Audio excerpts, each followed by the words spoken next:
ان الحمد للہ نحمده ونستعینه ونستغفره ونعوذ باللہ من شرور انفسنا ومن سیئات اعمالنا من يهده اللہ فلا مضل له ومن يضلل فلا هادی له واشهد ان لا الہ الا اللہ وحدہ لا شریک له واشهد ان محمدا عبده ورسوله اما بعد فان خیر الحدیث کتاب اللہ وخیر الہدی ہدی محمد صلی اللہ علیہ وآلہ وسلم وشر الامور محدثاتها وکل محدثۃ بدعہ وکل بدعۃ ضلالہ وکل ضلالۃ فی النار۔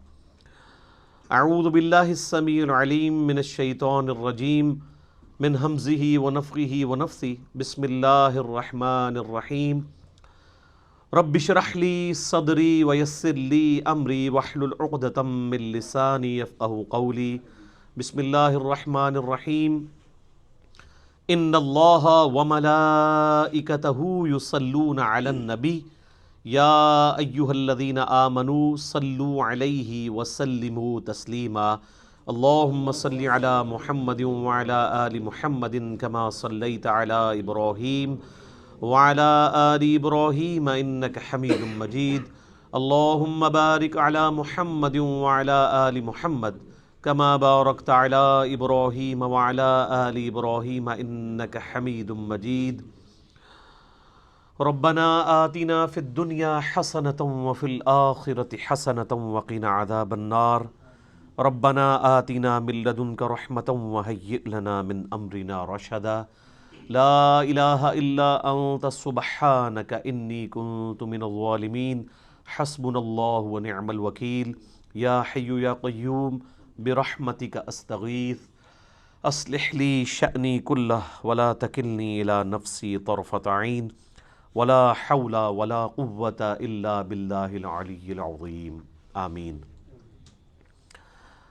الحمدللہ آج 17 نومبر 2019 کو سنڈے کے دن بمطابق 19 ربیع الاول 1441 ہجری میں قرآن کلاس نمبر 4 کا انعقاد ہوگا۔ آج کی قرآن کلاس بھی انشاءاللہ تعارف قرآن کے اوپر مشتمل ہے، اور تعارف قرآن کے حوالے سے امید ہے کہ آج کی یہ کلاس آخری کلاس ثابت ہوگی۔ کل 40 علمی پوائنٹس تھے جو میں نے پچھلی 3 کلاسوں میں ان میں سے کچھ حصہ کور کیا ہے، 26 پوائنٹس ہو چکے ہیں۔ آج انشاءاللہ علمی پوائنٹ نمبر 27 سے آنورڈ سٹارٹ کریں گے۔ علمی پوائنٹ نمبر 27 وہ ہے میرے بھائیوں، قرآن حکیم کے بعض مقامات ایسے ہیں جو اپنے احکامات کے اعتبار سے منسوخ ہو چکے ہوئے ہیں، لیکن وہ ابھی بھی قرآن کا حصہ ہیں۔ ان کی ناسخ جو آیات ہیں وہ بھی قرآن حکیم کے اندر موجود ہیں، اور یہ قرآن حکیم کی خوبی کے طور پہ اللہ تعالیٰ نے اسے بیان کیا ہے، اور اس کا ذکر ہمیں سورۃ البقرہ کی آیت نمبر 106 میں ملتا ہے۔ اعوذ باللہ من الشیطان الرجیم بسم اللہ الرحمن الرحیم ما ننسخ من آیات او ننسیہا، ہم کوئی بھی آیت ایسی نہیں کہ اسے منسوخ کر دیں یا آپ کو بھلا دی جائے۔ نأتی بخیر منہا او مثلہا، ہم اس سے بہتر آیت لے آئیں گے، اس سے بہتر حکم لے آئیں گے یا اس کے برابر۔ الم تعلم ان اللہ علی کل شیء قدیر، کیا تم نہیں جانتے کہ اللہ تعالیٰ ہر چیز کے اوپر قادر ہے؟ تو شریعت کے اندر بھی ناسخ و منسوخ ہے، جس طریقے سے پرانی شریعتیں اور شریعت محمدیہ صلی اللہ علیہ وآلہ وسلم میں ناسخ و منسوخ کا سلسلہ ہے۔ شریعت موسوی کے اندر کئی چیزیں حرام تھیں جو شریعت محمدیہ صلی اللہ علیہ وآلہ وسلم کے اندر حلال ہیں، جیسا کہ بخاری و مسلم کی متفق علیہ حدیث ہے۔ نبی صلی اللہ علیہ وآلہ وسلم نے فرمایا، مجھے اللہ تعالیٰ نے 5 خصوصیات ایسی دی ہیں جو مجھ سے پہلے کسی کو نہیں دی۔ ان میں سے پہلی چیز یہ ہے کہ اللہ تعالیٰ نے مجھے پوری انسانیت کے لیے پیغمبر بنا کر بھیجا ہے۔ اگلے پیغمبروں کو اللہ تعالیٰ کسی قوم اور قبیلے کے لیے بھیجتا تھا، میری نبوت پوری انسانیت کے لیے ہے. وما ارسلناک الا کافۃ للناس بشیرا ونذیرا. دوسرا، اگلی امتوں کے اندر نماز کے لیے اسپیسیفائڈ جگہ ہوا کرتی تھی، جبکہ اللہ تعالیٰ نے میری امت کے لیے یہ آسانی دی ہے کہ پوری زمین کو سجدہ گاہ بنا دیا. شریعت موسوی میں تو آپ نمازیں ہر جگہ نہیں پڑھ سکتے تھے سوائے ان معبد والی جگہوں پہ جہاں عبادت ہوتی ہے، ٹیمپلز میں، جبکہ اس امت میں آپ جہاں مرضی نماز پڑھیں. تیسری چیز آپ نے فرمائی مال غنیمت اللہ تعالیٰ نے میرے لیے حلال کر دیا جو اگلی امتوں میں حرام تھا. قرآن میں ذکر ہے اگلی امتوں میں مال غنیمت یعنی کافروں کا جنگ میں چھوڑا ہوا جو مال تھا اس کو اوپن میدان میں لا کے رکھتے تھے، ایک آسمان سے آگ برستی تھی اور اس کو خاک کر دیا جاتا تھا، لیکن اس امت کے لیے اسے حلال کر دیا گیا. سورۃ الانفال نازل ہوئی. چوتھی چیز آپ صلی اللہ علیہ وآلہ وسلم نے فرمایا اللہ تعالیٰ نے ایک مہینے کے روب سے میری مدد فرمائی ہے. یعنی میری امت ایک مہینے کی مسافت پہ ہو تو اللہ تعالیٰ کی طرف سے اگلی جو ان کے مد مقابل قومیں ہیں ان کے اوپر روب ڈال جائے گا. اور پانچویں چیز اللہ تعالیٰ نے میرے لیے شفاعت کا دروازہ کھولنا ہے، مجھے شفاعت کا اذن عطا فرمانا ہے. مسلم شریف میں ایک چھٹی چیز بھی ہے کہ اللہ تعالیٰ نے مجھ پہ ختم نبوت کا سلسلہ فرما دیا ہے. صحیح مسلم میں ایک اور چیز بھی ہے کہ اللہ تعالیٰ نے مجھے جوامع کلمات کے ساتھ مبعوث کیا ہے. تو پچھلی شریعت اور اس شریعت میں بھی ناسخ و منسوخ کا سلسلہ ہے، اور پھر ودن شریعت محمدیہ صلی اللہ علیہ وآلہ وسلم سرکمسٹانسز کے مطابق اللہ تعالیٰ نے احکامات کو بدلا ہے. اب اس کے پیچھے حکمت کیا ہے اللہ تعالیٰ ہمارا یہ ہماری قدرت کا یہ بھی شاہکار ہے کہ ہم اپنی شریعت میں بھی کسی بھی وقت چینج کر سکتے ہیں. اللہ تعالیٰ اپنی شریعت کا بھی پابند نہیں ہے، بس اتنے ایریے کے لیے پابند ہے جتنے ایریے کے لیے، جتنے سرکمسٹانسز کے لیے، اوقات کے لیے اسے پابند کیا گیا. جو یونیورسل ٹروتھ ہیں وہ تو اللہ تعالیٰ ہمیشہ کے لیے ان کا پابند ہے، اس لیے کہ لا تبدیل لکلمات اللہ، اللہ کے کلمات نہیں بدلتے، جو اللہ نے رولز طے کیے ہیں. لیکن جہاں پہ اللہ تعالیٰ خود ہی چیزوں کو وقت اور حالات کے مطابق چینج کرتا ہے، اس لیے نہیں کہ اللہ تعالیٰ پہلے بھی وہ کر سکتا تھا، پہلے کر دیتا تو آپ کے لیے مصیبت کھڑی ہو جاتی. شراب کا اگر حکم پہلے دن ہی حرام ہو جاتا تو کتنے لوگ شراب کو چھوڑتے، اس سے گریجولی کیا گیا. اسی طریقے سے آپ ناسخ و منسوخ میں یہ دیکھیں کہ پہلے جو ہے وہ وصیت کو لازم قرار دیا گیا سورۃ البقرہ میں، وراثت کے احکام نہیں آئے تھے. سورہ نساء کے اندر پھر پوری ڈیٹیل آ گئی، اس کی وجہ سے وہ والی آیات منسوخ ہو گئیں. اب اللہ تعالیٰ نے خود وارث کا حصہ رکھ دیا ہے، ماں باپ کو اتنا ملے گا، بیوی کو اتنا ملے گا، بچوں کو بچیوں کو اتنا، پوری ڈیٹیل سورہ نساء کا دوسرا رکوع. اسی طریقے سے سورۃ الانفال میں ہی پہلے آیا کہ جو ریشو پروپورشن کے اعتبار سے ایک مسلمان 10 کافروں پر بھاری ہے. پھر اللہ تعالیٰ نے فرمایا اب ہم نے تمہاری کمزوری دیکھی ہے، اب یہ وہ ریشو پروپورشن قائم نہیں رہے گی. اس میں اللہ کا کوئی قصور نہیں، اس لیے کہ جو نیو مسلم ہیں ان کے ایمان کا لیول وہ نہیں ہے جو مکے کے مسلمانوں کا تھا. تو اللہ تعالیٰ نے اسے ریوائز کیا اور فرمایا کہ اب ایک مسلمان 2 پہ بھاری ہوگا. یہ نہیں ہے کہ وہ اب بھی 10 پہ ہی بھاری رہے گا. وہ اب جو مسلمان ہیں وہ ابو بکر، عمر، عثمان و علی والے مسلمان تو نہیں ہیں. ٹھیک ہو گیا؟ تو یہ بھی ناسخ و منسوخ. اسی طریقے سے سورہ نساء کے اندر اللہ تعالیٰ نے فرمایا تھا کہ جو زانی ہے عورت اسے قید کر دو یہاں تک کہ اسے موت آ جائے، یعنی پوری زندگی کے لیے گھر سے باہر نہ وہ نکلے. قید سے مراد کسی جیل خانے میں نہیں، گھر کے اندر. اس میں الفاظ ہیں کہ ان کو گھروں میں رکھو. اور پھر اسی آیت میں آیا کہ یا پھر اللہ تعالیٰ جب ان کے لیے کوئی حکم مقرر فرما دے گا مستقبل میں، اور وہ پھر زنا کی سزا آ گئی 100 کوڑوں کی شکل میں سورہ النور کے اندر. تو اس طریقے سے ناسخ و منسوخ کا ایک سلسلہ ہے. قرآن حکیم کے اسٹوڈنٹ کو یہ بھی پتہ ہونا چاہیے. ناسخ و منسوخ تو بہت لوگوں نے اس پہ اوپر کام کیا ہے، اور بعض جو علماء ہیں نا وہ انہی چیزوں کا سہارا لے کے کہتے ہیں قرآن بڑا مشکل ہے. قرآن پتہ ہے اس میں تو کچھ منسوخ آیات بھی ہیں، ان سے ہی پوچھ لیں کتنی ہیں آپ بتا دیں تو ان کو بھی نہیں پتہ ہوں گی. تو کہانیاں کراتے ہیں. ٹوٹل 5 مقامات ہیں، اور وہ بھی آپ ناسخ و منسوخ اس اعتبار سے نہیں ہے بلکہ وہ سرکمسٹانسز کے اعتبار سے. دین جو اسٹیبلش ہمیں پتہ ہے یہی دین ہے، اسٹیبلش ہو کے. یعنی آج کسی مسلمان کے بچے کو یہ بتانا ضروری ہے کہ پہلے شراب جو ہے وہ جائز تھی، بعد میں حرام قرار دی گئی. اینڈ رزلٹ سب کو پتہ ہے. اب اس کے اندر سے کیا نکالنا ہے؟ خام خواہ ایک معاملے کو الجھانا، علمی روب ڈالنا، بلکہ میں اسے علمی روب نہیں، علمی شہوت کہتا ہوں. جیسے وہ شہوات، یہ شہوت ویسے اردو میں تو لفظ نٹوریس، عربی میں شہوت یعنی کہتے ہیں کسی چیز کی لت پڑ جانا، وہ کسی بھی فارم میں ہو سکتی ہے. یہ ہم اسے سیکس کے ساتھ ریلیٹ کرتے ہیں، ویسے بھی کوئی دنیا کی محبت بھی ایک شہوات، دنیاوی شہوات. جو مسلم شریف میں حدیث ہے کہ اللہ تعالیٰ نے جنت کو جو ہے وہ تکلیف کے ساتھ ڈھانپ رکھا ہے اور جہنم کو شہوات کے ساتھ ڈھانپ رکھا ہے. یعنی دنیا کی جو لذت والی چیزیں ہیں وہ جہنم کی طرف لے جانے والی ہیں، اور جنت تک پہنچنے کے لیے آپ کو شریعت کی ہرڈلز، تکلیف دہ چیزیں عبور کرنی پڑیں گی. تو یہ علمی شہوت ہوتی ہے علماء کی، جو اس قسم کی باتیں کر کے الجھاتے ہیں. اس حوالے سے الفوز الکبیر فی اصول تفسیر شاہ ولی اللہ دہلوی کی جو کتاب ہے، انہوں نے وہ 5 مقامات ڈسکس کیے ہیں، جن میں سے 3 میں نے ویسے ہی فی البدی کر دی ہے. تو یہ چیز بھی اس حوالے سے کلیئر ہونی چاہیے. علمی پوائنٹ نمبر 28 وہ ہے میرے بھائیوں، قرآن حکیم کی کل جو 114 صورتیں ہیں جو میں نے شروع میں بتایا تھا، ان میں سے 113 صورتوں کا آغاز بسم اللہ الرحمن الرحیم سے ہوتا ہے، سوائے ایک صورت کے، اور وہ ہے سورہ التوبہ. اس کے آغاز میں بسم اللہ نہیں ہے، لیکن اوورآل پورے قرآن میں 114 بسم اللہ پوری ہیں، کیونکہ سورہ نمل کے اندر آغاز میں بھی بسم اللہ آتی ہے، اور سورہ نمل میں ایز اے آیت بھی آتی ہے، اِنَّهُ مِن سُلَيْمَانَ وَإِنَّهُ بسم اللہ الرحمن الرحیم.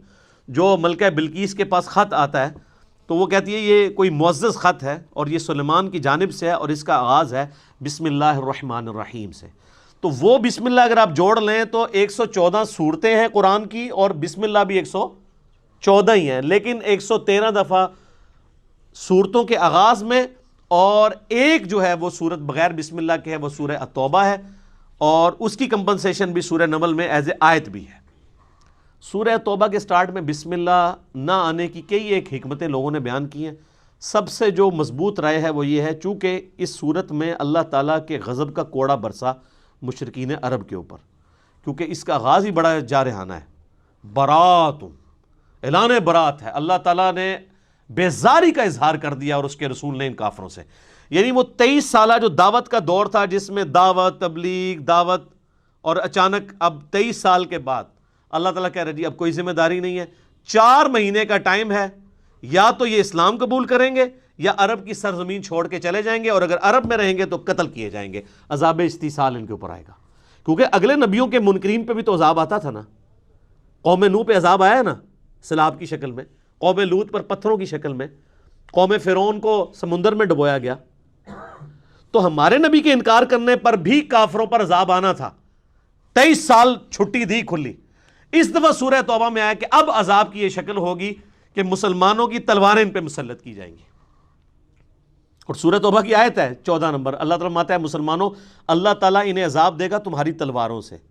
تو نبی علیہ السلام کی کیس میں عذاب استیصال بجائے چنگھاڑ اور آسمان سے پتھر برسنے یا سمندر میں غرق کرنے کی بجائے تلوار کے ذریعے کافروں پر مسلط ہوا، جس کی پہلی قسط جو ہے وہ غزوہ بدر کی شکل میں آئی، اور آخری قسط جو ہے وہ مشرکین عرب پہ غزوہ حنین کی شکل میں آئی. تو یہ نبی علیہ السلام کی خصوصیت ہے. میرا اس پہ بھی لیکچر ہے، مسئلہ 85، قرآن اور قتال ہمارے نبی علیہ السلام کی 2 خصوصیات. ہمارے نبی علیہ السلام کا معجزہ بھی اگلے انبیاء سے مختلف ہے، یعنی وہ حصی معجزہ نہیں ہے دعوی نبوت والا، بلکہ قرآن ہے. اور عذاب استیصال بھی مختلف ہے، اللہ کی طرف سے نہیں ہے بلکہ قتال اور تلوار کے ذریعے مسلط ہوا. تو چونکہ اس کا ذکر تھا، اور یہی آج کل کافر بھی کوٹ کرتا ہے جی قرآن میں دھمکی لکھی، اور دھمکی وہ ان لوگوں کے لیے، آج کے کافروں کے لیے نہیں ہے، وہ اللہ کا عذاب ہے ان پر کہ 23 سال کے بعد اب اسلام نہیں قبول کیا. تو وہ اللہ کا کرنا ہوا کہ اسلام قبول ہی کر لیے سب نے.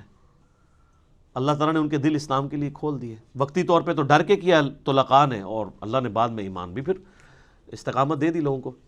تو اس لیے سورہ توبہ میں چونکہ اللہ تعالیٰ کی جلالی صفت ڈومیننٹ ہے، غزوہ تبوک کے اعتبار سے ایون صحابہ کرام پہ بھی بڑی یعنی سخت گرفت کی گئی ہے، ان صحابہ کے اوپر جنہوں نے سستی دکھائی.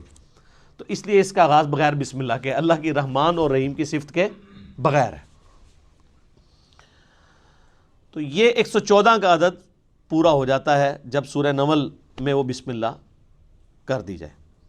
علمی پوائنٹ نمبر 29 وہ ہے میرے بھائیوں، قرآن حکیم میں آیات کتنی ہیں؟ ایسے پبلک میں تو مشہور ہے جی 6666، اے بھی جھوٹ رہا ہے، کہتے گنیاں جے، کبھی گنی کسی نے کہ قرآن حکیم میں 6666 آیات ہے بھی ہیں کہ نہیں؟ قرآن حکیم میں اگر بسم اللہ الرحمن الرحیم سورت کے شروع میں جو آتا ہے اس کو چھوڑ دیا جائے اور صرف سورتوں میں آنے والی آیات کو جمع کیا جائے تو قرآن حکیم میں کل آیات کی تعداد ہے 6236۔ اور اگر بسم اللہ کو بھی شامل کر لیا جائے ایز اے آیت تو ظاہر ہے قرآن حکیم میں 113 جگہ بسم اللہ بھی ہے سورتوں کے آغاز میں۔ وہ جو 114ویں مرتبہ ہے وہ تو سورت کے اندر ہے نا، وہ ویسے ہی ٹوٹل میں شمار ہوئی بھی ہے، 113 اس میں ایڈ کریں تو 6349 6349 ہے، اور بغیر بسم اللہ کے کریں تو 6236 آیات۔ یہ 6666 پتہ نہیں کس نے مشہور کر دی ہوئی ہے۔ وہ کورسز میں بھی ایون آپ کے جو اسلامیات پڑھائی جاتی ہے اس میں بھی یہ لکھا ہوا ہے، تو جو اسلامیات کے ٹیچر ہیں ان کو کہ یار یہ کوئی مشکل کام تو نہیں ہے، میرا 1-1.5 گھنٹے کی پریکٹس ہے، آپ سورتوں کے شروع میں لکھا ہوتا ہے اس سورت کے اندر کتنی آیات ہیں وہ جمع کر کے دیکھ لیں، تو آپ حیران ہوں گے کہ آپ کو وہ باتیں بھی جن کے بارے میں آپ کو گمان بھی نہیں تھا کہ یہ تو کم از کم ٹھیک بتائی ہوں گی، وہ بھی غلط بتائی ہوئی ہیں۔ تو ہم پھر رونا کیوں نہ روئیں؟ کوئی صحیح گل دسی ہے تو انہوں نے قرآن کی آیات تک بھی صحیح نہیں بتائیں کہ کل آیات کتنی ہیں، 6236 ہیں اگر بسم اللہ کو حصہ نہ مانا جائے سورت کا۔ اچھا قرآن کا حصہ ہے بسم اللہ، یعنی سورہ فاتحہ سے پہلے جو بسم اللہ ہے یہ لکھی جاتی ہے، مصحف کا حصہ ہے، اس میں اختلاف ہے کہ یہ پہلی آیت ہے یا یہ آیت کے بغیر ہے، لیکن اس پہ کوئی اختلاف نہیں ہے کہ بسم اللہ قرآن کا حصہ ہے کہ نہیں۔ 113 کی 13 بسم اللہ قرآن کا حصہ ہے، لیکن ایز اے آیت ہیں یا نہیں ہے اس کے بارے میں اختلاف ہے، اور اس اختلاف سے کوئی فرق نہیں پڑتا۔ اس کی وجہ یہ کہ مصحف تو پھر بھی بسم اللہ سے سٹارٹ ہوتا ہے اور والناس پہ ختم ہوتا ہے۔ ایون کوئی ایسے مقامات بھی قرآن حکیم میں ہیں جہاں پہ کوئی اکا دکا شاذ اقوال ملتے ہیں کہ یہ جو آیت ہے یہ ایک آیت نہیں، یہ 2 آیات ہیں، تو کوئی فرق نہیں پڑتا، اسے کوئی 2 بھی گن لے، مصحف میں جو کچھ لکھا ہے وہ تو اپنی جگہ موجود ہے نا، اس میں کوئی تبدیلی نہیں ہے۔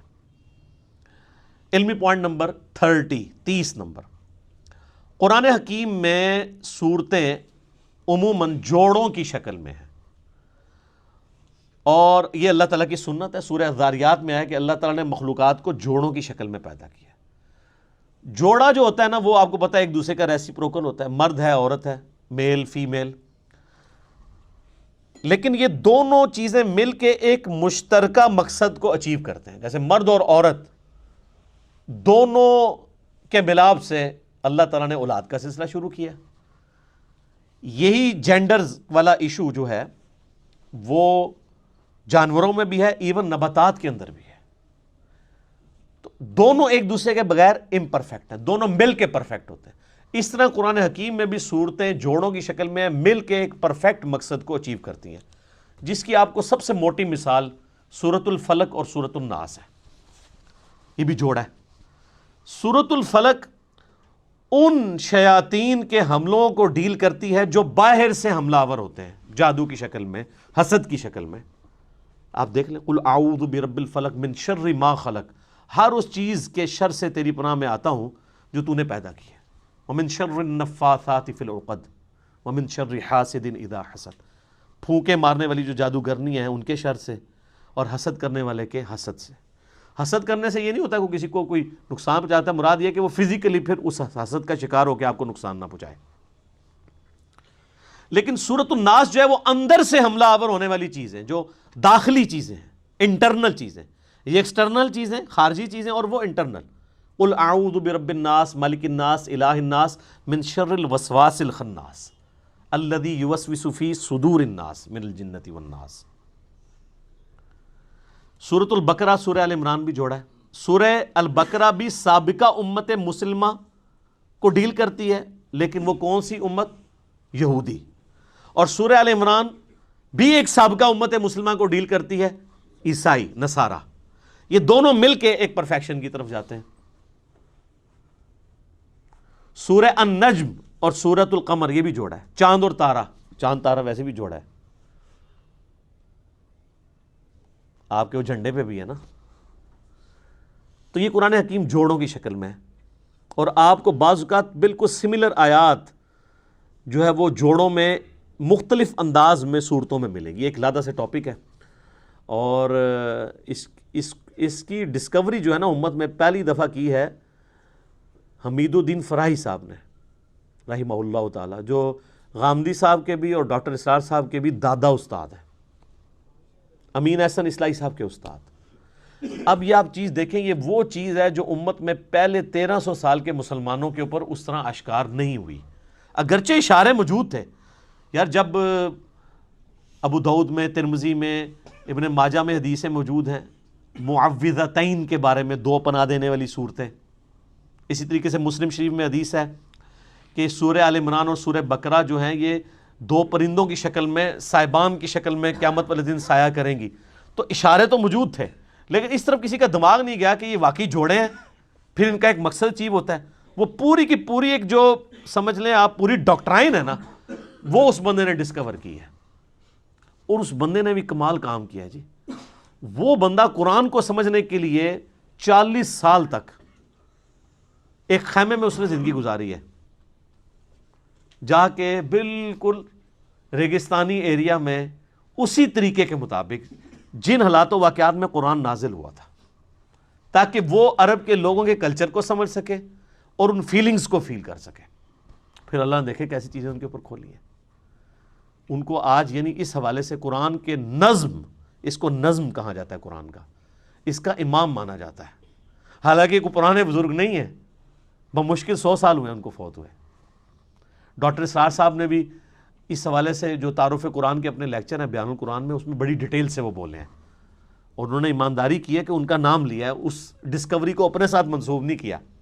یہ بڑی بےایمانی ہوتی ہے کہ آپ کسی دوسرے شخص کی ڈسکوری کا لیبل جو ہے وہ مطلب اپنا لگا کے اس سودے کو بیچنا شروع کریں۔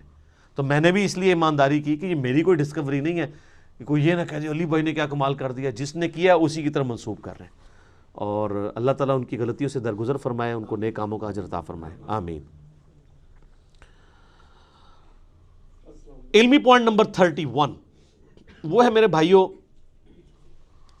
قرآن حکیم کی اگر سب ڈویژن کی جائے تو قرآن حکیم میں کل 7 منازل ہیں جو صحابہ کرام کے دور میں اسٹیبلش ہو چکی تھی، کیونکہ صحابہ کرام علیہم رضوان کے دور میں یہ اسٹیبلش تھا کہ قرآن حکیم وہ ایک مصحف کو 7 دن کے اندر مکمل کرتے تھے۔ ترمذی میں حدیث ہے جس نے 3 دن سے کم میں قرآن ختم کیا اس نے قرآن کا حق ادا نہیں کیا۔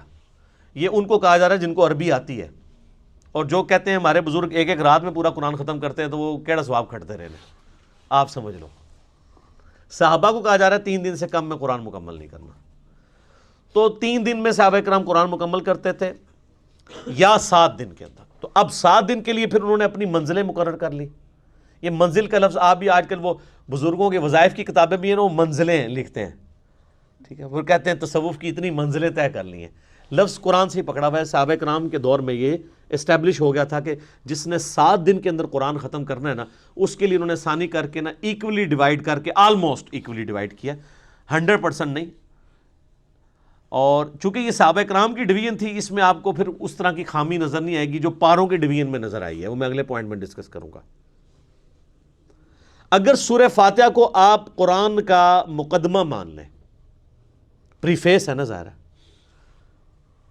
تو پہلی منزل کے اندر 3 صورتیں ہیں، دوسری میں 5، تیسری میں 7، چوتھی میں 9، پانچویں میں 11، چھٹی میں 13۔ دیکھیں کتنی زبردست ایونلی چل رہا ہے، اور 7ویں میں 65 صورتیں ہیں، وہ بھی 13 کا ملٹیپل ہے، 13 کو 5 سے ضرب دیں تو 65۔ یہ صحابہ کرام نے، اچھا، اور یہ جو انہوں نے ڈویژن کیا ہے، اس سے آلموسٹ قرآن کے 7 برابر حصے بن جاتے ہیں۔ اگر کسی نے ایک ہفتے میں قرآن ختم کرنا ہے تو ہفتے والے دن وہ، اگر وہ ہفتے سے سٹارٹ کرتا ہے تو وہ پہلی منزل مکمل کرے، اتوار کو دوسری کرتے کرتے تو جمعے والے دن اس کا قرآن مکمل ہو جائے گا۔ تو یہ منازل کا سلسلہ کیا گیا۔ علمی پوائنٹ نمبر 32 وہ ہے میرے بھائیوں ذرا کڑوی بات کہ قرآن حکیم کی جو یہ پاروں کی ڈویژن ہے یہ نبی علیہ السلام نے نہیں کروائی، صحابہ کرام نے بھی نہیں کی، یہ تابعین کے دور میں اس کی ڈویژن ہوئی۔ جب لوگ سست ہو گئے، ہفتے میں قرآن مکمل نہیں کر سکتے تھے، تو پھر مشورہ کیا گیا کہ یار چلو مہینے میں قرآن مکمل کیا جائے، تو پھر 30 دنوں کے اوپر سے ڈیوائڈ کر دیا جائے۔ تو میرے خیال ہے کوئی پڑھا لکھا انہوں نے بندہ بٹھایا، انہیں جناب اینج کر کے نا قرآن حکیم کھولیا، اینج کیتا اور صفحے گننے شروع کیے، اور قرآن پاک کے 30 پارے بنا کے سائڈ پہ ہو گیا۔ اور وہ بنائے کیا، وہ آج تک ہماری مصیبت ہمارے گلے میں پھیٹا ہے۔ اس کا سب سے بڑا آپ جو بلنڈر دیکھیں ان پاروں میں، چونکہ یہ قرآن و حدیث سے نہیں ہے تو ظاہر ہے انسان تو پھر غلطی کرے گا۔ تو اب مجھے اندازہ لگائیں جو یہ کہتے ہیں کہ جی شیعہ کہتے ہیں 40 پارے ہیں، وہ پارے تو 30 بھی کوئی نہیں تھے، 40 کہاں سے آنے ہیں؟ یہ بات ہی جعلی ہے۔ اگر ان سے پوچھے شیعہ کا قرآن جا کے دیکھا ہے، نہیں۔ یہ اب سعودیہ میں کئی قرآن ہیں وہ پاروں کی ڈویژن کے بغیر چھپ رہے ہیں،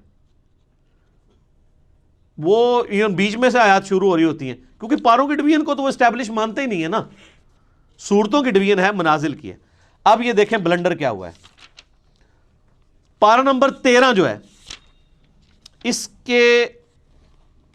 کی آخری آیت، ایک آیت صرف، سورۃ الحجر کی پہلی آیت ہے، اعوذ باللہ من الشیطان الرجیم، الف لام را تلک آیات الکتاب وقرآن مبین، اور پوری سورہ ہجر پارہ نمبر 14 میں ہے، ربما یود الذین کفروا لو کانوا مسلمین۔ یہ ایک لائن اگر 14ویں پارے میں چلی جاتی تو یہ سورت تو نہ ٹوٹتی، سورت ہی توڑ دی۔ ایک لائن کے پیچھے، ایک لائن بھی نہیں، یہ آدھی لائن ہی بنتی ہے، ایک آیت پارہ نمبر 13 کے اینڈ پہ رکھی اور پوری سورت پارہ نمبر 14 میں کر دی۔ تو یہ کتنی بے وقوفانہ قسم کی ڈویژن ان لوگوں نے کی۔ سورہ یاسین بھی آپ دیکھ لیں، کچھ حصہ اس کا 22ویں پارے میں ہے، باقی میجورٹی سارا وہ صرف اس لیے کہ انہوں نے صفحے پورے کیے ہیں ایسے کر کے۔ اور یہ ایسے ایسے کر کے بھی اگر آپ الفاظ دیکھیں تو ابھی بھی پورے نہیں ہیں۔ آج کے دور میں تو ہم میتھمیٹیکلی بھی کر سکتے ہیں، ابھی بھی پاروں کو ریوائز کیا جا سکتا ہے، ایونلی ابھی بھی ڈسٹریبیوٹ کوئی نہیں ہے۔ اگر آپ کہنا کہ 100% ہر پارے کے رکوع یا اس کے الفاظ یا اس کی لینتھ برابر ہے دوسرے کے، تو ایسا نہیں ہے۔ رکوع تو چلے برابر نہیں ہو سکتے، چھوٹے بڑے ہیں، الفاظ تو برابر ہو سکتے ہیں نا، آیات بھی برابر نہیں ہو سکتی، چھوٹی بڑی ہیں، نہیں نظر آئیں گی آپ کو۔ تو یہ پاروں کی ڈویژن کو ہم سرے سے مانتے ہی نہیں ہیں۔ یہ پاروں کی ڈویژن تابعین کے دور میں مولویوں نے، حکمرانوں کی بنائی ہوئی ہے، اس کی کوئی حیثیت نہیں ہے۔ لیکن اب چونکہ یہ اسٹیبلش ہو چکی ہے اور لوگوں کے لیے مہینے میں قرآن ختم کرنا آسان ہے، اسے ہم بدعت بھی نہیں کہتے، یہ انتظامی معاملہ ہے۔ آپ اگر 3 مہینے میں قرآن ختم کرنا چاہتے ہیں تو آپ مزید ڈویژن کر لیں، آپ سال میں قرآن ختم کرنا چاہتے ہیں آپ مزید ڈویژن کر لیں، جتنی مرضی کریں، جس طرح کہ آپ دیکھیں رکوع کے کیس میں ہوئی بھی ہے۔ وہی اگلا پوائنٹ ہے، علمی پوائنٹ نمبر 33۔ قرآن حکیم میں جو صورتوں کے اندر مضامین ہیں نا، ان مضامین کو ذہن میں رکھتے ہوئے ان کو رکوعوں میں ڈیوائیڈ کیا گیا ہے۔ یعنی ایک طرح کا مضمون ہے یا ایک طرح کا ایک واقعہ ہے جو کنکلوڈ ہو رہا ہے، تو اس کو پورے کو ایک رکوع میں رکھا گیا ہے۔ اور یہ کمال کی بات ہے کہ رکوع بھی اگرچہ بعد میں ڈیفائن ہوئے ہیں، صحابہ نے نہیں کیے، لیکن یہ کام جن لوگوں نے کیا ہے بڑی محنت سے کیا ہے، اور واقعی نظر اکا دکا مقامات پہ آپ اختلاف کر سکتے ہیں، ادروائز اگر آپ اوورال دیکھیں نا، جو رکوع ہے نا وہ اتنے پیارے خوبصورتی سے ڈیوائیڈ کیے گئے ہیں کہ پورے کے پورے مضمون ایک رکوع کے اندر کور ہوتا ہے، اور جیسے ہی اگلا رکوع شروع ہوتا ہے ایک نیا مضمون ہے۔ یہ داد دینی پڑے گی، جس طرح 30 پاروں میں انہوں نے جو بلنڈر کیا اس کو ہائی لائٹ کرنا ضروری ہے، یہ داد دینا بھی ضروری ہے کہ رکوعوں کی ترتیب بڑی زبردست لگائی ہے۔ اور اس میں انہوں نے دیکھیں خود مانا ہے کہ پاروں کی ترتیب غلط ہے، اس میں انہوں نے پاروں کا بھی خیال نہیں رکھا۔ ہونا تو چاہیے تھا کہ ایک پارہ ختم ہو رہا ہے تو رکوع بھی ختم ہو، ایسا نہیں ہے۔ آپ ذرا سورہ یاسین کا دوسرا رکوع دیکھیں، سورہ یاسین کا دوسرا رکوع جو ہے وہ پارہ نمبر 22 سے شروع ہوتا ہے، وَاضْرِبْ لَهُمْ مَثَلًا أَصْحَابَ الْقَرْيَةِ، یعنی جو بستی کے رہنے والے لوگ تھے جو حضرت عیسیٰ علیہ السلام کے بھیجے ہوئے فرستادے تھے، ان کا ذکر اللہ تعالیٰ نے کیا۔ تو اب ان کا ذکر شروع ہوا پارہ نمبر 22 میں آیت نمبر 13 سے، لیکن یہ سورت ختم ہوتی ہے نا یہ جو پارہ ختم ہوتا ہے اتبعوا من لا يسألكم اجرا وهم مهتدون، لیکن یہاں پہ وہ واقعہ مکمل نہیں ہوتا کہ حضرت عیسیٰ نے جو دو اپنے صحابی یا دو پیغمبر سب پیغمبر بھیجے دعوت کے لیے کسی بستی میں، تو ان کے ساتھ ہوا کیا. تو اس لیے رکوع ختم نہیں ہوتا، رکوع آگے بھی چلتا ہے، اس کا دوسرا رکوع وما لی لا اعبد الذی فطرنی والیہ ترجعون. اب پارہ 23 شروع ہو گیا ہے، لیکن رکوع وہی والا چل رہا ہے دوسرا. کرتے کرتے جب تک یہ کنکلوڈ نہیں ہو گیا نا پورا واقعہ، اس وقت تک وہ رکوع ختم نہیں ہوا، جا کے وہ ختم ہوا ہے آیت نمبر 32 میں. تو رکوع میں مضامین کا خیال رکھا گیا، اور پورے قرآن میں ٹوٹل جو رکوع ہیں وہ ہیں 558 558. اور سجدوں کو بھی اسی میں ڈسکس کر لیں. قرآن حکیم میں 15 مقامات ایسے ہیں جن میں سجدے بھی ہیں، وہ آیات سجدہ ہیں. نبی علیہ السلام کی سنت ہے وہاں پہ سجدہ کرنا، واجب نہیں ہے، کیونکہ بخاری میں حدیث موجود ہے کہ نبی علیہ السلام نے کئی دفعہ وہ آیات تلاوت کی اور سجدہ نہیں کیا، اور حضرت عمر نے بھی نہیں کیا. صحیح بخاری میں حضرت عمر نہ کر کے بتاتے تھے کہ ہم اس لیے نہیں کر رہے تاکہ تمہیں پتہ چلے کہ یہ واجب نہیں ہے. جو ہماری بوڑھی عورتیں بیچارے سجدے سنبھال کے بیٹھی ہوتی ہیں، میں انے سجدے کڈنے نے، کیونکہ وہ واجب قرار دے دیا گیا اسے. اگر کوئی نہیں کرتا کوئی، اور اس کے لیے ماتھا ٹیکنا بھی ضروری نہیں ہے. بخاری میں حدیث ہے صحابہ کرام جب سفر میں قرآن پڑھ رہے ہوتے تھے، اونٹ پہ بیٹھے ہوتے تھے، جیسے ہی آیت سجدہ آتی تھی یوں کر دیتے تھے ٹو باؤ ڈاؤن، بس ایسے جھکا لیا. یہاں پہ بھی جب آیات سجدہ آتی ہیں، 9 سال میں ہم نے قرآن مکمل کیا ہے تو کبھی نیچے اتر کے نہیں کیا، ہمیشہ میں یہیں پہ یوں کرتا ہوں، باقی لوگ بھی بیٹھے بیٹھے کر لیتے ہیں. بس ڈاکٹر صاحب بیچارے اٹھتے تھے، سیٹ سے اٹھتے تھے، نیچے جاتے تھے، ویڈیو کیمرہ روکتے تھے، چونکہ وہ حنفیت کو فالو کر رہے تھے، اس لیے ان کو پتہ نہیں تھا کہ یہ تو ہے ہی نہیں وہ چیز جس کے اوپر اتنی بڑی مصیبت کھڑی کی گئی ہے، اور اس سے بڑی مصیبت کہ جی وضو ہونا بھی ضروری ہے. تو اس میں میرا کلپ بھی تھا کہ اب پاکستانی ٹیم کے نکاح ٹوٹ چکے ہیں، کیونکہ حنفیوں کے نزدیک اگر آپ بغیر وضو کے سجدہ کریں گے تو یہ اللہ کی توہین ہے، اور اللہ کی توہین کفر ہے، اور کفر سے نکاح بھی ٹوٹ جائے گا، بیعت بھی ٹوٹ جائے گی. تو فقہ حنفی کے مطابق پاکستانی ٹیم کے جیتنے کے اوپر اور سینچریاں مارنے پہ جتنے وہ سجدہ شکر ہیں وہ سارے بغیر وضو کے ہیں، وہ سب کے نکاح ٹوٹ چکے ہیں. لیکن پریشان نہیں ہونا کہ علمی کتابی ہو جائیں اور بخاری مسلم کو فالو کریں پھر کوئی نہیں ٹوٹیں گے. اب یہ نہ ہو کہ اس مسئلے میں فالو کریں اور باقی نماز جو ہے وہ آپ حنفی طریقے پہ پڑھتے رہیں، نماز بھی کتاب و سنت کے طریقے پہ پڑھیں. تو یہ 15 سجدے ہیں، 14 کے اوپر تو سارے متفق ہیں. میں نے اس کے اوپر پورا ایک لیکچر دیا ہے، مسئلہ نمبر 119 وہ 15 کے 15 سجدے بتائیں کون سے ہیں، پھر ان کے اوپر پوری انٹلیکچوئل ڈسکشن کی ہے 8 حدیث کی روشنی میں. اور اس میں نے بتایا تھا کہ سورہ حج کی یہ خصوصیت ہے کہ اس میں 2 سجدے ہیں، ایک بالکل اینڈ پہ جا کے آتا ہے جس کے اوپر نہ قرآن حکیم میں لکھا ہوتا ہے سجدہ، تو لکھا ہوتا ہے ان دا شافعی. ٹھیک ہے، یہ شافعی سجدہ ہے، جیسے سنی درود، شیعہ درود. ٹھیک ہے، ایک سنی بکرا، شیعہ بکرا، سنی مچھلی، شیعہ مچھلی. ہاں، قربانی کے دنوں میں چونکہ شیعہ جو ہے وہ خسی جانور کی قربانی کے قائل نہیں ہے، تو وہ ان کے جو نان خسی جانور ہیں وہ شیعہ منڈی میں بکتے ہیں. اور مچھلی میں بھی اسی طرح ان کا اختلاف ہے کہ جو چھلکوں والی مچھلی ہے وہ کھائی جائے گی، جو بالکل پلین ہوتی ہے وہ نہیں کھائی جائے گی. تو اس طرح قرآن کے سجدے بھی جو ہے نا وہ فرقہ واریت کی نظر ہوئے. تو وہ امام شافعی، ہم پہلے یہ پوچھتے ہیں کہ امام شافعی پہ کوئی وحی نازل ہوئی تھی؟ امام شافعی سے پہلے جو 200 سال کے مسلمان ہیں ان کے نزدیک سورہ حج کا سجدہ ہے تھا یا نہیں تھا؟ ایک سمپل سوال ہے. امام شافعی تو پیدا ہوئے 150 ہجری میں، فوت ہوئے ہیں 204 ہجری میں. امام شافعی کی پیدائش سے پہلے 150 سال کے جو مسلمان ہیں وہ کیا سجدہ کرتے تھے؟ وہ آپ حدیثیں اٹھا کے دیکھ لیں، جامع ترمذی میں، ابو داؤد میں، مسند احمد میں، کہ سورہ حج کی فوقیت ہے 2 سجدوں کی وجہ سے. تو احادیث میں تو 15 ہی سجدے تھے، اور امام شافعی کا موقف یہ ٹھیک ہے، یہ امام شافعی کا سجدہ نہیں ہے، یہ احادیث کا سجدہ. اور حدیثیں تو امام شافعی کے ابا اور دادا اور پردادا کی بھی پیدائش سے پہلے کی ہیں. تو سورہ حج میں 2 سجدے، وہ بلکہ وہ بیان القرآن میں جب ڈاکٹر اسرار صاحب یہاں ان آیات پہ پہنچے نا تو نیچے سے کسی نے واد ہی سجدہ ہے، انہوں نے کہا نہیں امام شافعی والا سجدہ ہے. ٹھیک ہے، لیکن وقت کے ساتھ انہوں نے لرن کیا ہے، مطلب وہ سیکھ گئے تھے کئی چیزیں. میری جو ان سے ملاقات ان کی وفات سے آلموسٹ 2 سال پہلے ہوئی، 14 اپریل 2010 کو وہ فوت ہوئے نا، تو میری 2008 کے اندر ملاقات ہوئی، میں ان کے جنازے میں بھی شریک رہا. تو انہوں نے ان کیمرہ مجھ سے بہت ساری باتیں کی تھی، آن کیمرہ نہیں، ان کیمرہ. میں کیمرہ لے گیا تھا، میں نے کہا سر میں نے آپ کی باتیں ریکارڈ کرنی ہے یادگار کے طور پہ. تو انہوں نے کہا پھر میں تو کھل کے بات نہیں کروں گا، اب آپ نے کھل کے بات سننی ہے یا ریکارڈنگ کرنی؟ میں کہا جی ستیہ ناس ریکارڈنگ دا، میں نے ڈائریکٹ کرو۔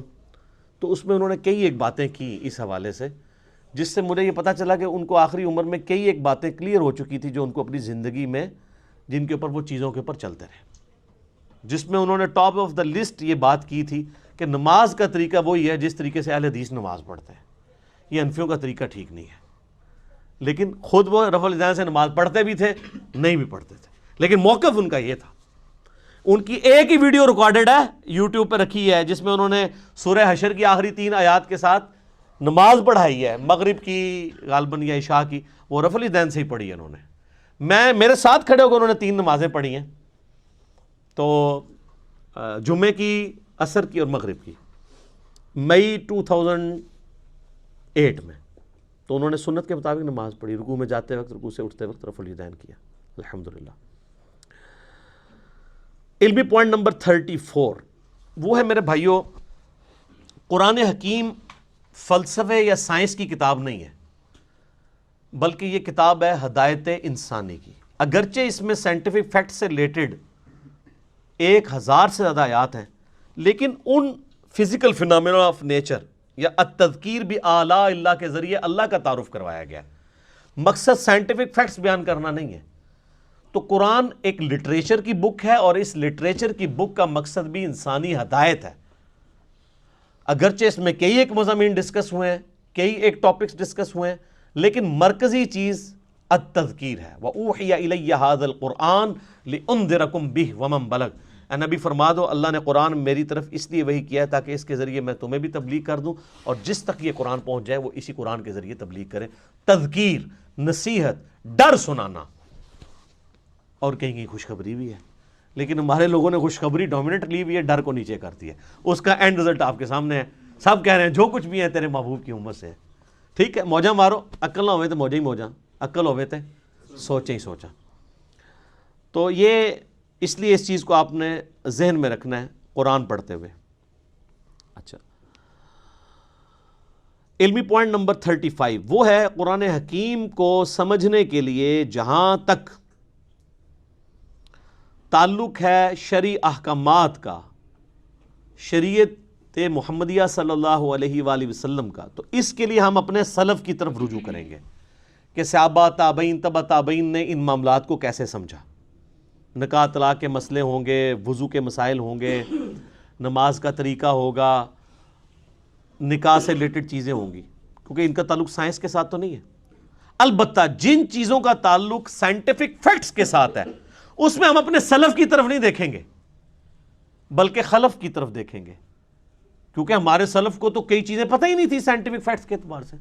میں بتا رہا امام غزالی نے کیمیائے سعادت میں لکھا ہے کہ سورج جو ہے وہ زمین سے 5 گنا بڑا ہے، 60 گنا بڑا، مختلف اقوال ہیں۔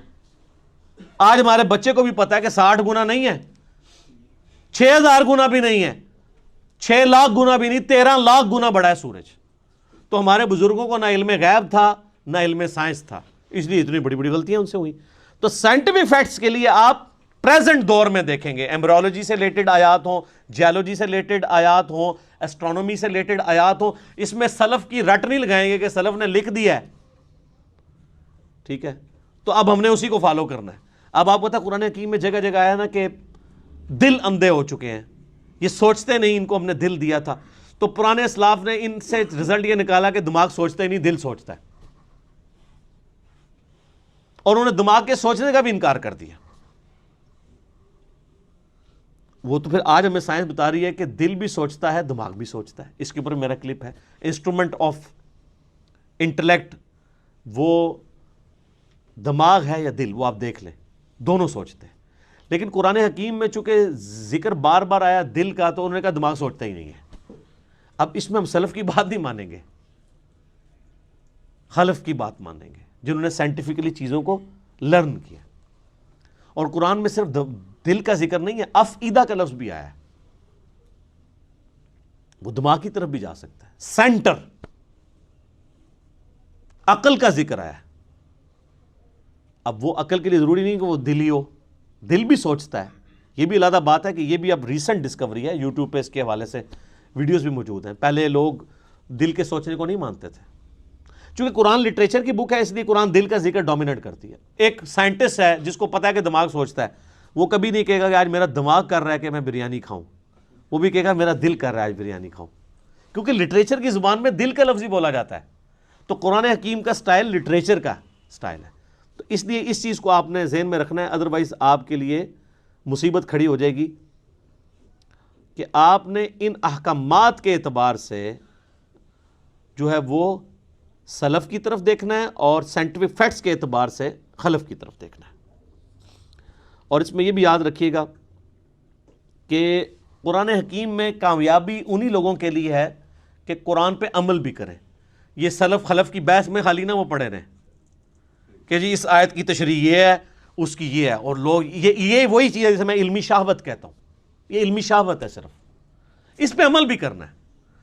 عمل کیے بغیر اس کی پریکٹیکل برکات حاصل نہیں ہوگی.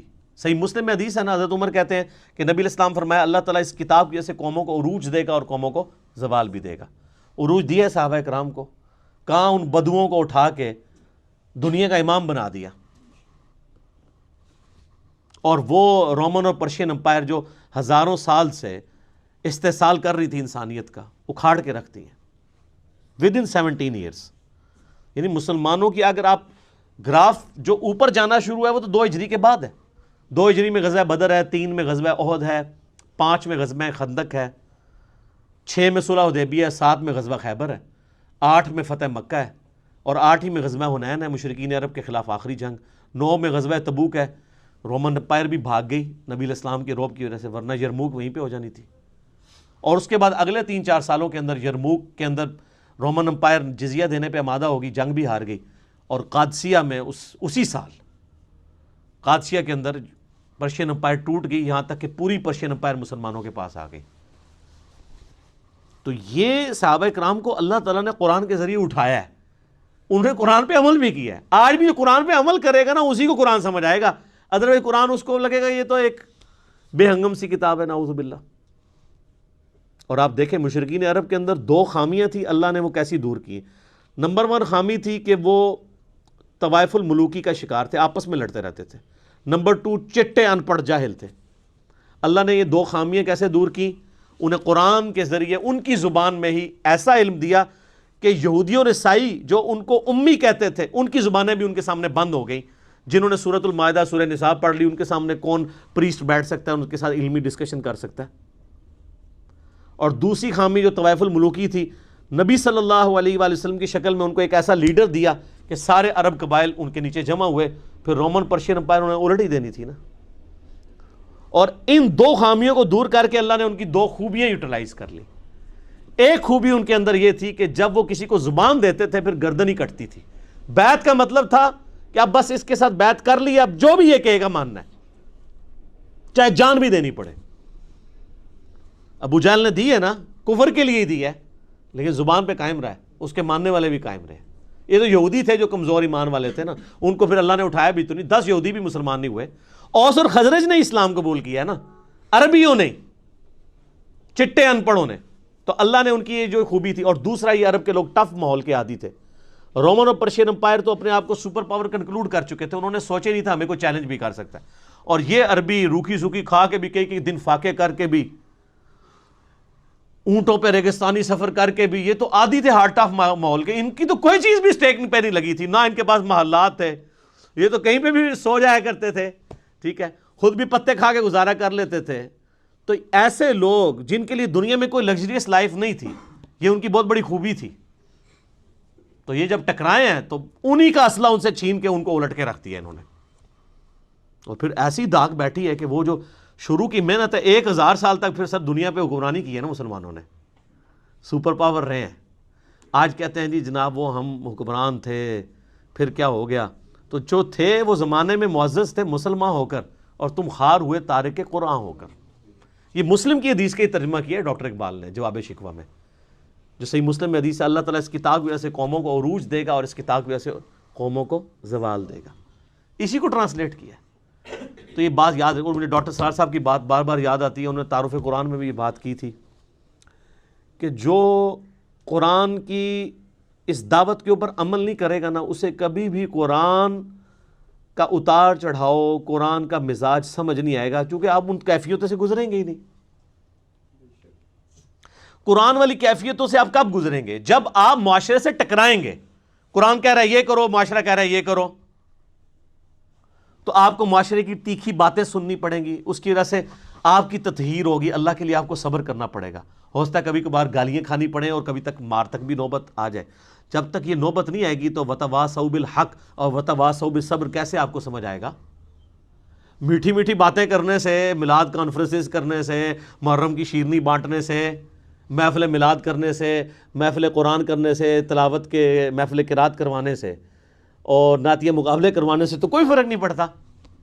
فرق تو اس وقت پڑے گا جب آپ سود کے خلاف بولیں گے، فرق تو اس وقت پڑے گا جب آپ جو ہے ناچ گانے کے خلاف بولیں گے، بے پردگی کے خلاف بولیں گے، بے حیائی کے خلاف بولیں گے، اور آپ یہ کہیں گے کہ بابوں کا دین اور ہے اور کتابوں کا دین اور ہے۔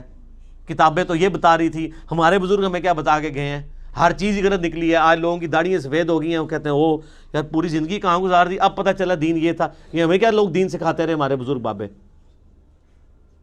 تو یہ ساری کی ساری کیفیات، ان تکلیفوں سے جب بندہ گزرے گا پھر وہ کندن بنے گا، اور اس کے لیے قرآن پہ عمل کرنا ضروری ہے۔ ادر قرآن میں آپ کے لیے کوئی ہدایت نہیں ہے، یہ بھی ایک لٹریچر کی کتاب ہے، جس طرح باقی سٹوری بک ہیں، آپ پڑھ کے سائڈ پہ ہو جائیں۔ جب یہ وہ کتاب ہے جو آپ پہ اثر اس وقت چھوڑے گی، آپ کو اللہ تک اس وقت پہنچائے گی جب آپ اس کتاب پہ عمل کریں گے۔ وہی بڑا مشکل کام ہے، کتاب پہ عمل کرنا تو میرے بھائی یہ تو پولیس رات پہ چلنے کے مترادف ہے۔ پولیس راہ سے تو ایک دفعہ گزرنا پڑنا ہے، اس کتاب پہ عمل کرنے والے کو تو روزانہ پولیس راہ سے گزرنا پڑتا ہے۔ کبھی معاشرہ آڑے آتا ہے، کبھی ماں باپ آڑے آتے ہیں، کبھی بیوی بچے آڑے آتے ہیں، کبھی دنیاوی منفعت آڑے آتی ہے، کبھی ایک پورا سسٹم، آپ بالکل اس میں اکیلا اپنے آپ کو فیل کرتے ہیں۔ اب ہمارے بھائی جب یعنی قرآن و سنت پہ عمل کرتے ہیں، وہ کہتے ہیں نہیں ہمیں لگتا ہے معاشرے سے کٹ کے، تو میں کہتا ہوں یار شکر ادا کرو، انگلی کٹا کے شہیدوں میں شامل ہو گئے، اب صحابہ کرام کو یاد کرو، اہل بیت کو یاد کرو، جن کو غزوہ بدر میں اس لیول پہ آنا پڑا کہ ایک طرف باپ کھڑا ہے تو دوسری طرف بیٹا کھڑا ہوا ہے۔ آپ پہ یہ نوبت تو نہیں آئی کہ اللہ نے آپ کو یہ آزمایا ہو کہ آپ مسلمانوں کی طرف سے اپنے باپ کو مارنے کے لیے غزوہ بدر میں اتر آؤ، تو تم تو اس قابل ہی نہیں تھے۔ ویسے تم لاکھ کہتے رہو کہ تیرے ہوتے جنم لیا ہوتا، کچھ بھی نہیں سی ہونا رفا دین، پھر بھی نہیں سی تو شروع کرنا، ٹھیک ہے، تیرے ہوتے جنم لیا ہوتا، لازم کہتے رہو، آپ کوئی فرق نہیں پڑتا۔ سر وہ بڑا مشکل وقت تھا، بڑی تکلیف دہ چیزیں تھیں اس کے اندر۔ سیدنا حذیفہ ابن یمان کی حدیث میں بار بار یاد کرتا ہوں، اس کو آپ پلے باندھ لیں، صحیح مسلم میں جہاد والے چیپٹر میں۔ ان کے پاس کچھ لوگ آتے ہیں اور کہتے ہیں حضرت کتنے خوش نصیب ہیں آپ، رسول اللہ کی صحبت کی صلی اللہ علیہ وآلہ وسلم، آپ کی زیارت کی، کاش ہم بھی آپ کا زمانہ پاتے حضور کے ساتھ مل کے جہاد کرتے، ٹھیک ہے۔ جس طرح آج کل لوگ کہتے ہیں کبھی تیرے تلووں سے لپٹ جاتا، کبھی کچھ کرتا، وہ جو حسن نثار صاحب نے پوری ایک نعت لکھی ہوئی ہے۔ باقی حسن نثار صاحب کا جو کردار ہے وہ آپ سب لوگوں کے سامنے ہے، مجھے اس کو ہائی لائٹ کرنے کی ضرورت نہیں ہے۔ وہ جو نعت لکھ رہے ہیں وہ ان کے اپنے اوپر نظر آ رہی ہے، وہ خود فیصلہ کر لیں۔ نعت لکھنا بہت آسان ہے، یہ ہے وہ جو دین بہت آسان ہے، اس پہ چلنا مشکل ہے۔ تو صحیح مسلم کے الفاظ ہیں، حذیفہ ابن یمان کہتے ہیں یہ اتنا آسان کام نہیں، اتنے بڑے بڑے دعوے نہ کرو، نعتہ نہ لکھو، آج دے دو ایڈی مشکل نعتہ نہ لکھو۔ ان کا میں تمہیں ایک واقعہ صرف اپنی زندگی کا سناتا ہوں، اور یہ مسلم شریف ہے سر، مولانا شریف نہیں ہے، بزرگ شریف نہیں، کہانی شریف نہیں ہے، مسلم شریف ہے۔ حذیفہ نام لکھیں آپ، حذیفہ لکھیں اور خندق لکھیں، یہ دو لفظ لکھیں، اسلام 360 میں کھل جائے گا۔ نمبر نہ منگیا کرو، اللہ جو بندے ہو تھوڑا جا آپ بھی کوئی کام کرو۔ 5ویں کلاس کے بچے کو اسلام 360 دے دینا، 5 منٹ بعد میں اس کو کہوں گا وہ حدیث ڈھونڈ دے گا، ایڈے وڈے ٹگے نہیں۔ آپ یونیک لفظ لکھیں، میں بول رہا ہوں حذیفہ ابن یمان غزوہ خندق کا موقع، آپ حذیفہ لکھیں، خندق لکھیں، تو اسلام 360 حافظہ اللہ تعالی آپ کو حدیث کھول دے گا۔ مسلم شریف سلیکٹ کر لیں، مسلم شریف بھی نہ سلیکٹ کریں، حدیث کی کتابیں کریں، وہ خود ہی بتائے گا یہ حدیث کہاں پہ ہے۔ چلو، تو حذیفہ ابن یمان کہتے ہیں رضی اللہ تعالیٰ عنہ، نبی علیہ السلام نے ایک سخت سردیوں کی رات میں، جب کہ آپ کو پتہ ہے غزوہ احزاب کے موقع پہ کتنا مشکل وقت تھا، خندق کھودی ہوئی ہے، اس طرف کافر بیٹھے ہیں، اس طرف مسلمان بیٹھے ہوئے ہیں، سخت سردی ہے، بڑا ٹف ماحول ہے۔ نبی علیہ السلام نے کہا کون ہے جو اٹھے اور جا کے کافروں کی جاسوسی کرے اور جنت میں اپنے نبی کا پڑوس حاصل کر لے. ہائے ہائے ہائے ہائے, یہ سارے نعتوں والے کہتے ہیں میکرو ہو جڑا سی اینج کر کے. یہ کہنا آسان ہے, غلامی رسول میں جو داڑھی نہیں رکھ رہا اس کو موت کہاں سے قبول ہونی ہے؟ غلامی رسول میں جو فجر کی نماز نہیں اٹھ کے پڑھ سکتا بسترا چھوڑ کے, اس نے موت کہاں سے قبول کرنی ہے؟ حضرت حذیفہ ابن یمان کہتے ہیں کہ اتنی بڑی بشارت سن کے بھی کوئی ایک صحابی بھی نہیں تھا جو کھڑا ہو, اس لیے کہ سخت سردی کی رات تھی, لوگ چاہتے تھے کسی اور کی ڈیوٹی لگ جائے.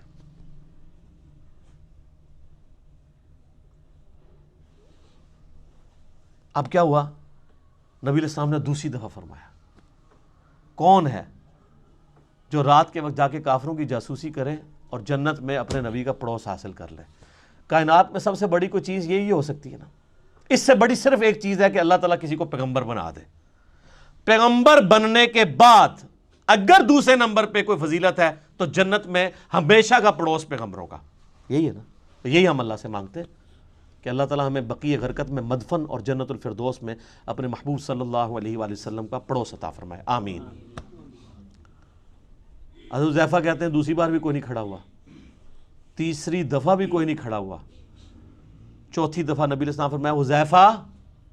آپ کہتے ہیں میں نے دل میں کہا لو جی مارے کے, اب تو جانا ہی پڑے گا, میری ڈیوٹی لگی, کیونکہ اب تو بائی نیم حکم آ گیا نا. ان نے کہا یا رسول اللہ, فرمایا جاؤ, اور ساتھ کہا کہ دیکھنا چھیڑخانی کوئی نہیں کرنی, جتنا کام کا ہے اتنا ہی کرنا ہے. کہتے ہیں میں اٹھا, اب سوچ رہا تھا سخت سردی ہیں ریگستان کی, باہر جا کے کیا بنے گا میرا. کہتے ہیں اللہ کی قسم جب میں اٹھا تو مجھے لگا میں گرم حمام میں داخل ہو گیا ہوں, میرے اوپر کسی نے نا کوئی گرم رضائی اوڑھ دی ہے سخت سردیوں میں. اور کہتے ہیں میں اسی طرح باہر گیا پھرتا رہا, ٹھنڈ ختم ہی ہو گئی. اور کہتے ہیں میں نے دیکھا کافر رات کے وقت بیٹھ کے اپنے وہ جو تیر ہیں ان کی جو نوکیں ہیں ان کو تیز کر رہے ہیں, کوئی برچھیوں کو تیز کر رہا ہے. اور کہتے ہیں میں نے ابو سفیان کو بھی دیکھا, اور میں ایک تیر چلاتا اس کا کام تمام کر سکتا تھا رات کے وقت, وہ میرے نشانے پہ تھا, اس کو تو نظر بھی نہیں آ رہا تھا کہ میں اس کے پاس پہنچ چکا ہوں. لیکن پھر مجھے نبی علیہ السلام کی نصیحت یاد آئی کہ دیکھیں کوئی کام نواں نہ کھول نہیں ہوتے پنڈورا باکس, تو مجھے حضور کی بات یاد آئی تو میں پھر پیچھے ہو گیا. یعنی میں اس لیول کو کراس نہیں کیا, ایفیشنسی جھاڑنے کی کوشش نہیں کی, حتیٰ کہ میں نے سب کچھ گنا کتنے لوگ ہیں یہ کر کے واپس آیا. کہتے ہیں جیسے ہی میں نبی علیہ السلام کی مجلس میں داخل ہوا تو وہ جو گرم حمام والا اثر تھا ختم ہو گیا اور مجھے سخت ٹھنڈ لگنا شروع ہو گئی. تو نبی علیہ السلام نے اپنی مبارک چادر میرے اوپر اڑا دی. یہ یعنی معجزہ ظاہر ہوا نبی علیہ السلام کا, یہ صحیح مسلم میں. لیکن اس میں سبحان اللہ کے ساتھ بہت چیزیں جو ہے استغفر اللہ اور انا للہ بھی یعنی جڑی ہوئی ہیں. وہ جو انور مقصود صاحب نے وہ کالم لکھا ہے نا کہ تبدیلی کا سفر ایاک نعبد و ایاک نستعین سے شروع ہوا, ان اللہ مع الصابرین سے ہوتا ہوا انا للہ و انا الیہ راجعون پہ ختم ہوا. تو یہ آپ کا سفر بھی یہ صرف سبحان اللہ تک نہ رہے میرے بھائی, بہت تلخ چیزیں اس کے ساتھ جڑی ہوئی ہیں. کہ دعوے کرنا بہت آسان ہے, پریکٹیکلی دین کے اوپر چلنا بہت مشکل کام ہے. تو قرآن حکیم سے ہدایت ان لوگوں کے لیے ہے کہ جو قرآن کو فالو کریں گے. صرف مطلب دعوے کر لینے سے کچھ بھی نہیں ہونا. تو یہ اس پوائنٹ میں ڈسکس کرنا ضروری تھا. باقی پریکٹیکلی اگر آپ نے نبی علیہ السلام کی انقلابی دعوت کو ویڈیو کی شکل میں دیکھنا ہو تو قطر والوں نے 30 اقساط کے اوپر ایک ڈرامہ سیریل بنائی ہے عمر سیریز کے نام سے, جو انگلش میں تو سب ٹائٹل کے ساتھ آ چکی ہے اور اردو میں بھی اب انڈینز نے ڈبنگ کر دی ہے اس کی.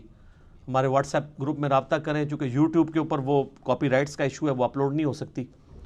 فیس بک کے اوپر ہمارے بھائیوں نے اپلوڈ کی ہوئی ہے, منگوا بھی سکتے ہیں. اور اوریجنلی تو وہ عربی میں بنی ہے اور اس کا ٹیسٹ بھی عربی کے اندر ہے, تو اس میں آپ کو عربیوں کی عادتوں کا بھی پتہ چلے گا. انہوں نے پیورلی عرب کا کلچر فلمایا ہے کہ عرب کے لوگ آپس میں کس طرح گفتگو کرتے ہیں.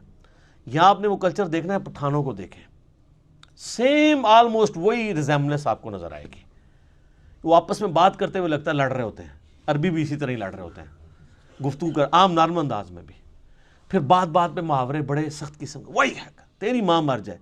تو یہ وہ محاورے جو صحابہ کرام بھی استعمال کر لیتے تھے, اس لیے کہ وہ عرب کلچر کا حصہ تھے. یہ جو تارج بھی صاحب جن صحابہ اور اہل بیت کا تعارف کرواتے ہیں نا, یہ نبی علیہ السلام کے صحابہ اور اہل بیت اس طرح کے نہیں تھے. یہ ماڈرن اردو لینگویج کہ صحابہ اور تابعین اور تبع تابعین بنتے ہیں. عرب کا کلچر بالکل ڈیفرنٹ تھا. وہ بڑے ذرا ان کے مزاج میں ریگستانی ماحول کے تھے نا، تو وہ ان کے مزاج میں سختی موجود تھی گفتگو کرنے پہ. تو وہ میٹھی میٹھی باتیں کر کے، تو میرے بھائی رومن اور پرشین امپائر تو نہیں تھی انہوں نے الٹنی نا. یہ میٹھی باتوں سے الٹی جاتی ہے. جو بدماش صدیوں سے بیٹھے ہوئے ہیں ان کو اکھاڑنے کے لیے ان کو آپ محفل نعت میں ان کو جھموائیں گے یا ان کو شیرنی دیں گے تو وہ اپنی مجلس چھوڑ کے چلے جائیں گے؟ نہیں. یہ تلوار جو اللہ تعالیٰ نے صحابہ کی مسلط کی رومن اور پرشین امپائر پہ، تاکہ ان کو اکھاڑ کے ایک نئے دور کا آغاز کیا جائے. اسی پہ وہ وحید الدین خان صاحب کی کتاب ہے نا، اسلام دور جدید کا خالق ہے. یہ آج جو فریڈم آف ایکسپریشن آپ کو نظر آ رہی ہے، یہ اسلام کی برکت سے ہے. اسلام سے پہلے تو بادشاہ کا دین ہی رعایا کا دین ہوتا تھا. اگر کوئی نہیں قبول کرتا تھا پرسیکیوشن ہوتی تھی. رومن امپائر کو دیکھنے ہزاروں عیسائیوں کو انہوں نے قتل کیا ہے. لیکن جب کانسٹنٹائن II نے خود عیسائیت قبول کر لی، پوری رومن امپائر عیسائی ہو گئی. نبی الاسلام جب آئے اس وقت یہ عیسائی اسٹیٹ تھی، بن چکی بھی تھی، لیکن اس سے پہلے تو نہیں تھی. لیکن یہ اسلام نے آزادی دی کہ نہیں، بادشاہ کوئی بھی ہے، آپ کو حق ہے کہ آپ اپنا دین رکھ سکتے ہیں. اور یہ برکت ہے جو آج آپ اویل کر رہے ہیں کہ ٹرمپ جو ہے ایک متعصب قسم کا یہودی نما عیسائی ہے، لیکن اس کے سامنے بھی جب قرآن تلاوت کیا جاتا ہے خاموشی سے سنتا ہے. امریکہ کے اندر آپ جا کے اسٹریٹ دعوت دیں، لوگ سنیں گے. نماز پڑھیں آپ کے ساتھ، لوگ سیلفیاں بھی بنوائیں گے، برا نہیں سمجھیں گے. لیکن فرعون کے سامنے جادوگروں نے جب ذرا سی بات کی تھی، اس نے کہا میں لٹکا دوں گا تمہیں. یہ فرق ہے. تو اسلام اس دور جدید کا خالق ہے. ٹھیک ہے جی، انشاءاللہ یہ 35 پوائنٹ ہی کور ہوئے ہیں، باقی 5 پوائنٹ انشاءاللہ اگلی دفعہ کور کریں گے. صلو علی الحبیب، اللہم صلی علی محمد وعلی آل محمد کما صلیت علی ابراہیم وعلی آل ابراہیم انک حمید مجید. اللہم بارک علی محمد وعلی آل محمد کما بارکت علی ابراہیم وعلی آل ابراہیم انک حمید مجید. سبحانک اللہم وبحمدک اشہد ان لا الہ الا انت استغفرک واتوب الیک. اللہ تعالیٰ سے دعا ہے جو حق بات میں نے کہی ہمارے دلوں میں راسخ فرمائے. اگر جذبات میں میرے منہ سے کوئی غلط بات نکل گئی، اللہ تعالیٰ ہمارے دلوں سے ہی معاف کر دے. ہمیں کتاب و سنت کی تعلیمات پر عمل کر کے دوسرے بھائیوں تک پہنچانے کی توفیق عطا فرمائے. وما علینا الا البلاغ المبین. جزاکم اللہ خیر.